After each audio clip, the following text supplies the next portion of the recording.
Terima kasih Anda masih bersama kami di Market Review. Ada beberapa data yang sudah kami juga siapkan untuk segmen ini. Di antaranya adalah mengenai lini masa kasus pembobolan Bank BNI.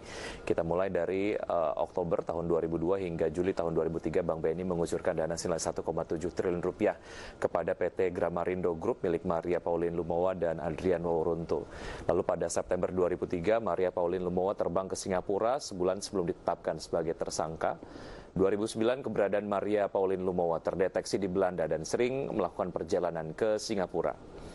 Tahun 2010 dan 2014, pemerintah Indonesia ajukan ekstradisi Maria Pauline Lumowa ke pemerintah kerajaan Belanda. Kemudian pada Juli tahun 2019, NCB Interpol Serbia menangkap Maria Pauline Lumowa di Bandara Internasional Nikola Tesla di Serbia. Dan pada bulan Juli 2020, buronan pembobolan Bank BNI senilai 1,7 triliun rupiah. Maria Pauline Lumowa diekstradisi dari Serbia ke Indonesia. Dan data berikutnya adalah ini mengenai 5 kasus pembobolan bank dengan jumlah dana terbesar yang berhasil dibobol. Yang pertama tentu saja adalah kasus BLBI dengan jumlah dana yang dibobol 138 triliun rupiah. Yang kedua ada kasus S&P Finance yang terjadi pada tahun 2018 lalu 14 triliun rupiah. Kasus Bank Senturi 6,7 triliun rupiah, kasus Bank Mandiri 1,83 triliun rupiah, dan kasus Bank BNI 1,7 triliun rupiah. Kita kembali berbincang dengan Bapak Joko Suyanto, Ketua Umum Perbarindo, Perhimpunan Bank Perkreditan Rakyat Indonesia. Pak Joko, kalau kita lihat dari beberapa kasus pembobolan bank, ini juga tadi saya sudah bahas dengan Mas Bima dari Indef, bagaimana sebetulnya oknum internal juga ini terlibat. Secara berkala lah ya, bagaimana sebetulnya proses penilaian ataupun assessment secara berkala juga ini betul-betul dilakukan oleh teman-teman di Bank Perkreditan Rakyat. Kita begini ya, jadi fraud itu sebenarnya ada 3 hal penting yang memang kita harus sadari bersama sebagai bankir. Satu, fraud itu karena adanya moral hazard tentunya yang pertama itu. Kemudian yang kedua adalah budaya tata kelola yang mesti kita tingkatkan, budaya kepatuhan. Dan yang ketiga adanya kesempatan. Nah, oleh karenanya di dalam bagaimana kita mengantisipasi, tentunya di Bank Perkreditan Rakyat terus melakukan evaluasi satu terhadap sistem. Bagaimana sistem prosedur kerja itu benar-benar diterapkan sesuai dengan perundang-undangan dan etika daripada perbankan secara umum.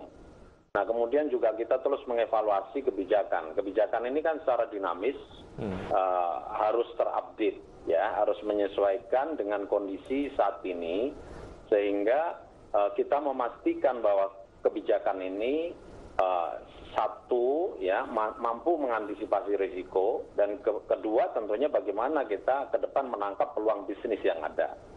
Dan yang tidak kalah penting di dalam mencegah itu tentunya sumber daya manusia merupakan kata kunci. Nah, sehingga kita di dalam melakukan, ya, bagaimana membudayakan budaya kepatuhan, budaya tata kelola, budaya risiko. Itu adalah ketika kebijakan itu sudah kita susun, implementasinya letaknya pada sumber daya manusia. Nah, sehingga itu harus menjadikan sebuah perhatian khusus tentunya bagaimana organisasi ini bisa mencerminkan terhadap 2 hal, yaitu budaya kepatuhan dan budaya risiko yang harus menjamin setiap, ya, unit organisasi melakukan apa-apa yang tentunya sudah diatur di dalam sistem dan kebijakan yang telah diambil oleh perusahaan, di dalam hal ini adalah BPR. Nah, dengan demikian maka kita harus memastikan lah, untuk memastikan apa, yang terakhir adalah dilakukan sebuah pengawasan yang memang mempunyai, ya, prioritas, mempunyai konsistensi yang baik, pengawasan internal yang kita sebut dengan WASCAP, ya, memastikan bahwa seluruh transaksi operasional perbankan ini sudah sesuai dengan koridor aturan dan peraturan yang telah kemudian disusun dan disepakati bersama agar tata kelola ini bisa berjalan dengan baik. Dengan demikian kita bisa meminimais fraud yang kemungkinan terjadi baik saat ini maupun masa depan. Baik, asal kemudian teman-teman perbankan ataupun bankir komit untuk melakukan tata kelola perusahaan dengan baik. Dari situ sebetulnya dapat diukur lah ya bagaimana sebetulnya kualitas SDM dan lain sebagainya. Saya mengenai regulasi nanti saya coba tanyakan di segmen berikutnya. Saya ingin ke bagaimana sebetulnya mengenai dilema teman-teman bankir antara memenuhi pencapaian target saluran kredit yang disampaikan kepada debitur ataupun masyarakat dan juga multi-layer screening yang memakan waktu. Nah itu jalan tengahnya seperti apa tuh Pak Joko? Spesifik mungkin di teman-teman BPR. Ya itu menarik, apalagi di BPR Mas Wiki, karena kita melayani UMKM ini kan ekspektasinya gini nih nasabah kita ini. Proses cepat ya, sederhana, dan kemudian dia dapat.